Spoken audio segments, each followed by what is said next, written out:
प्रदेश में ऐसे स्थापित राजकीय नलकूप एवं लघु डाल नहरों के संचालन एवं अनुसरण हेतु उन्नत एवं नवीन तकनीकी का अभिनव प्रयोग करके आज जो अभी दिखाया है, कृषकों को निःशुल्क सिंचाई सुविधा का लाभ दिया जा रहा है, जिसका विवरण इन्होंने आज अपने मॉनिटरिंग सिस्टम, केंद्रीकृत कंट्रोल रूम, यानी सभी नलकूपों का राज्य को कैसे कंट्रोल कर सकते हैं, कितने घंटे ट्यूबवेल चल रहा है, कितना पानी का संचालन हुआ, यानी वह कैसे राज्य को एक स्थान पर हम कंट्रोल कर सकते हैं। ऐसे अभी उन्होंने 10 अदद राजकीय नलकूपों पर GSM आधारित कंट्रोल पैनल स्थापित करके मुख्यालय पर केंद्रीकृत कंट्रोल रूम सिस्टम और राजकीय नलकूपों अवसरों किए जाने का अभिनव प्रयोग ये Messrs Larsen and turbo company द्वारा किया गया है। भविष्य में पायलट प्रोजेक्ट के रूप में प्रदेश के लगभग 35,000 राजकीय नलकूप और 354 लघु डाल और 30 बृहद मध्यम पंप नहरों को सुगम संचालन के लिए ये GSM आधारित केंद्रीकृत कंट्रोल सिस्टम को स्थापित किया जाएगा। सौर ऊर्जा के द्वारा भी राजकीय नलकूप का कैसे हम संचालन कर सकते हैं, आज एक अभिनव प्रयोग दिखाया गया है, जो सौर ऊर्जा से पानी उठाकर किसानों को कैसे सप्लाई कर सकता है। आज हम लोग अभी देखे हैं, वहाँ से किसान भी जुड़े थे, हमारे अधिकारी भी जुड़े थे, उन्होंने दिखाया वास्तव में लखनऊ के विकासखंड मोहनलाल गंज, ग्राम रामपुर गढ़ी जमुनी में राजकीय नलकूप संख्या 84 MLG के सौर ऊर्जा से संचालित किए जाने का अभिनव प्रयोग आज इन्होंने किया है। यदि ये सफल प्रयोग होता है तो राज्य के अंदर बिजली का बचत भी होगा और सौर ऊर्जा से हम सभी ट्यूबवेल का संचालन कर सकते हैं। रिचार्ज वेल, यानी जो हमारे ट्यूबवेल परित्यक्त यानी खराब हो चुके हैं, 40 साल हो गया, 45 साल हो गया, 50 साल हो गया, ऐसे जहाँ पर पहले 30 फीट पर पानी था, अब 70 फीट पर चला गया, उसको मैं रिचार्ज कैसे कर सकता हूँ। आज एक अभिनव प्रयोग किया है हमारा एक अधिकारी ने, यश गर्ग ने, एक्सियन ने अपने क्षेत्र में।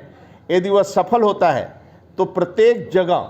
पानी भूगर्भ जल स्तर को कैसे ठीक कर सकता हूँ, जहाँ जहाँ पर भूगर्भ जल हमारे डाउन हुआ है, गिरे हैं, उसको मैं कैसे कर सकता हूँ। तो यांत्रिक विभाग मेरा, इसी कारण हम लोग भेजे थे गुजरात, एक बार जाकर देख कर आइए। तब पाठक जी हमारे जो इस समय NC हैं और पूरी टीम गुजरात जाने के बाद, वहाँ अनुभव करने के बाद यहाँ पर भी उस प्रयोग को हम कैसे ला सकते हैं और संचालन कैसे कर सकते हैं। ऐसे जो हमारे रिचार्ज हैं, परित्याग, ऐसे प्रकार के ट्यूबवेल जो बिल्कुल अब बंद हो चुके हैं, पानी का अभाव है, अब पानी वहाँ से मिल नहीं रहा है, दूसरा नया ट्यूबवेल लगाने के बजाय उस स्थान को कैसे किसानों को पानी हम सप्लाई कर सकते हैं इससे। एक दूसरा है सेल्फ प्राइमिंग पंप, जो 254 लघु डाल नहरों को सुगम संचालन, जनपद में पंप नहर पर सेल्फ प्राइमिंग पंप स्थापित किए जाने का अभिनव प्रयोग किया है। पायलट प्रोजेक्ट के रूप में अभी लघु डाल के नहरों पर मैंने देखा, पहले क्या होता था, जो यांत्रिक हमारा रहता था, लगभग पंप चलाने के पहले उसमें 50-60 बाल्टी पानी डालता था कि नीचे से पानी पकड़ा, यदि कुछ फंस गया तो सफाई करना पड़ता था। अब जो अभिनव प्रयोग है, पानी नहीं डालना पड़ेगा, वह बल्ब, एक ऐसा सिस्टम उसमें लगा दिया है कि अब पानी नहीं डाल, वह बल्ब अपने आप पानी उठा लेगा और खींचकर किसानों को सप्लाई। ऐसे 4 बिंदुओं पर कि नया प्रयोग क्या हो सकता है पूरे किसानों को लाभ देने के उद्देश्य से और उनकी आय दोगुना करने से। ऐसे नया नवाचार और तकनीकी और क्या विकसित हम कर सकते हैं विभाग में। आज उसी आधार पर आज थोड़ा हम सब बैठे थे कि भाई पानी उठाना भी है, पानी रिचार्ज भी करना है और बिजली का भी बचत करना है और किसान को लाभ भी देना है। ये सभी बिंदुओं पर नया क्या कर सकते हैं। हमारा यांत्रिक विभाग वास्तव में वर्तमान में चाहे हेलो किसान के माध्यम से रहा है, चाहे लघु डाल, हमारे आदर्श नलकूप, अब जड़ों में जाएंगे तब जो हमारे नलकूप हैं जो टूटे फटे ऐसे हाल थे, आप देखेंगे वहाँ पर अब लोग बैठने जाते हैं। ऐसे बहुत से जनपदों में, ब्लॉकों में, जिलों में ऐसे कुछ नलकूपों को चयन करके आदर्श नलकूप और कुर्सी उर्सी की व्यवस्था, वृक्षारोपण की व्यवस्था, वहाँ बैठ सकते हैं, किसानों को उसका लाभ मिलता है। धीरे धीरे कैसे और सुधार आवे उस पर हम लोग काम कर रहे हैं। ये आज यांत्रिक के माध्यम से फोकस था हमारा, और एक तरह के नीचे तक केवल विभाग 2 पर काम करता है। जल शक्ति मंत्रालय के हिसाब से जो हम लोग काम देखते हैं सिंचाई मंत्री के नाते, टेल तक पानी मेरा कैसे पहुँचे, यांत्रिक के माध्यम से, नहरों के माध्यम से, लघु सिंचाई के माध्यम से, बाकी टेल तक पानी भी पहुंचाना है, पानी को उठाना भी है,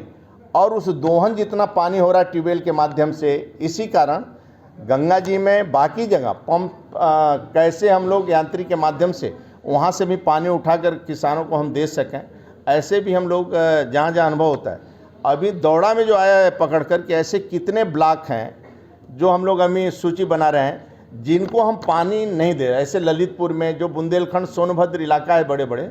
ऐसे स्थानों पर भी मैं दौड़ा गया था। तो लघु सिंचाई से भी और बाकी विभागों से भी कैसे हम कार्य कर सकते हैं उस पर पूरा हम लोग रिसर्च कर रहे हैं कि प्रत्येक खेत को पानी मिल जाए, प्रत्येक स्थान को पानी मिले, और किस प्रकार हम उठाकर पानी सभी को दे सकते हैं गंगा जी से बाकी जगह। क्योंकि बरसात की कमी आ रही धीरे धीरे, हमारे डैम बरसात में भर जाते हैं तो पानी का सप्लाई करते हैं, कभी कमी भी हो और पानी की सप्लाई हो। इस पर हम लोग फोकस कर रहे हैं कि नवाचार नई तकनीकी से कैसे कर सकते हैं। आज उसी पर हम लोग यहाँ पर बैठे थे। जैसे हमारा ट्यूबवेल है, वहाँ ट्यूबवेल मेरा ख़त्म हो गया है, तो उसी पास के नज़दीक मैं तालाब है, तालाब को मैं नहर के माध्यम से भर दूँ। जैसे अब राज्य के अंदर कहीं जाएंगे ऐसे बहुत से तालाब जो सिंचाई विभाग से हम भरे, उदाहरण में बुंदेलखंड में ले लीजिए, नाम नहीं भर दिए पानी उसको नहर के बाद। अब उसी पानी जो नहर से मैं पानी भरा हूँ उस ट्यूबवेल पर, और वहाँ मेरी नहर का संचालन नहीं है, ट्यूबवेल नहीं है, उसी माध्यम से मैं 500 एकड़ हेक्टेयर को उसी से पंपिंग सेट से लोग पानी अपना सप्लाई लिए और रिचार्ज का, जैसे अभी वहाँ पर जो हमें अभी दिखाया रिचार्ज, वो 3 कूप बनाया है। पानी वहाँ से उठाएगा, पानी तालाब में को कनेक्ट कर दिया है, फिर वहाँ से यहाँ लाएंगे, फिर इसमें रिचार्ज करेंगे, उसको शुद्ध करेंगे, फिर इसको करके तीनों में फिर पानी नीचे ले जाकर उसको रिचार्ज करेंगे। पानी मतलब बर्बाद न हो पाए। और बरसात के समय पानी के संचय कैसे करेंगे, इसी का परिणाम है। अब आप देखेंगे बुंदेलखंड में भी 10 फीट पर पानी आ गया बांधा में धीरे धीरे। ये जो चेक डैम हमारे हैं और बाकी जो हो रहा है, जैसे बड़वार झील, आप चित्रकूट में हमारे सिंचाई विभाग द्वारा 3 अदद जो पानी रिश्ता था, ऐसे हमारे 4 अदद वहाँ चित्रकूट दौरे पर गए थे, उसको बरसात के पानी में मैं भर दिया।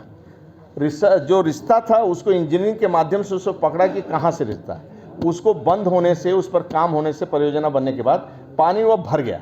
अब 20 साल से जिस खेत को 4 गांव उस गांव से जुड़े हैं, 5 गांव इस गांव से जुड़े हैं, 10 गांव इस सदस्य से जुड़े हैं, तब रिचार्ज उस पानी को भरने से क्या हुआ, 20 साल, 10 साल, 15 साल, इस प्रकार के 10 साल बाद, 15 साल बाद